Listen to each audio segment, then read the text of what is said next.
নৈহাটি একটা ছোট্ট শহর। গঙ্গার হাওয়া, রেল লাইনের শব্দ, পুরনো পাড়ার আড্ডা, আর এই শহরের বুকের মাঝে এক মায়ের গল্প, যাকে সবাই এক নামেই ডাকে, বড় মা। লোকমুখে প্রচলিত আছে, ভবেশ চক্রবর্তী নামে এক ভক্তের মনে জন্ম নিয়েছিল এক স্বপ্ন। সে স্বপ্ন ছিল কোনো ব্যক্তিগত প্রার্থনার নয়, সে স্বপ্ন ছিল এমন এক মাতৃমূর্তি প্রতিষ্ঠার, যার কাছে সবাই আসতে পারবে, ধনী গরিব, শিক্ষিত অশিক্ষিত সবাই। কিন্তু শুধু একজন মানুষের ইচ্ছায় কি এত বড় কাজ হয় না। তাই বড় মায়ের ইতিহাস আসলে একজন মানুষের নয়, এটা একটা শহরের ইতিহাস। কেউ টাকা দিয়েছেন, কেউ শ্রম দিয়েছেন, কেউ রাত জেগে কাজ করেছেন, আর সেই সব সাধারণ মানুষের হাত ধরেই জন্ম নিয়েছিল এক অসাধারণ ঐতিহ্য।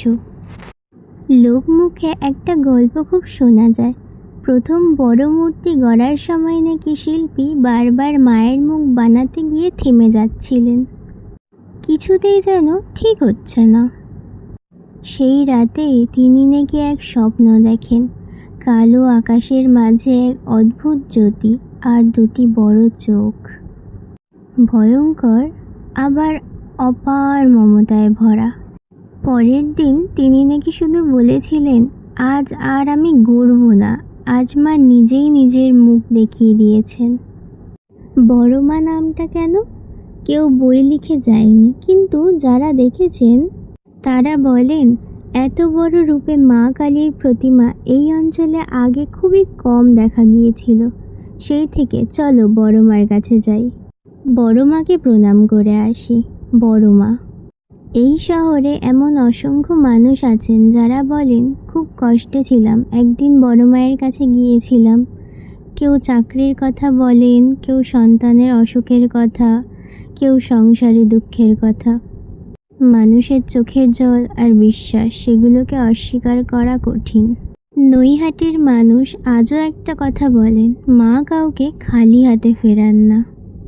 সেটা হয়তো অর্থ নয়, হয়তো অলৌকিক ঘটনাও নয়, হয়তো শুধু একটু ভরসা, আর কখনো কখনো একটা মানুষকে বাঁচিয়ে রাখার জন্য এই এক ফোঁটা ভরসাই যথেষ্ট।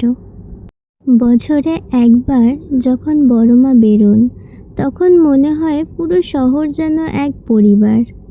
কেউ তাকে দেবী বলে, কেউ তাকে শক্তি বলে, আর কেউ শুধু বলে মা। বাংলার বুকে অনেক কালী মন্দির আছে, অনেক পুজো আছে, কিন্তু কিছু কিছু মা শুধু মন্দিরে থাকেন না, তিনি বাস করেন মানুষের মনে। নৈহাটির বড় মা তেমনই এক নাম। ইতিহাসের পাতায় হয়তো সব কথা লেখা থাকে না, কিন্তু মানুষের হৃদয়ে লেখা কিছু গল্প কখনো মুছে যায় না। বড় মা সেই গল্পেরই একটি, প্রতিমার চেয়ে বড়, মন্দিরের চেয়ে বড়, আর এক শহরের বিশ্বাসের নাম, নৈহাটির বড় মা।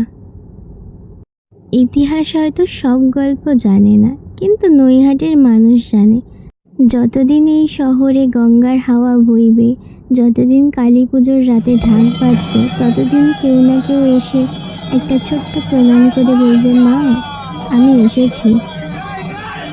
সমাপ্ত।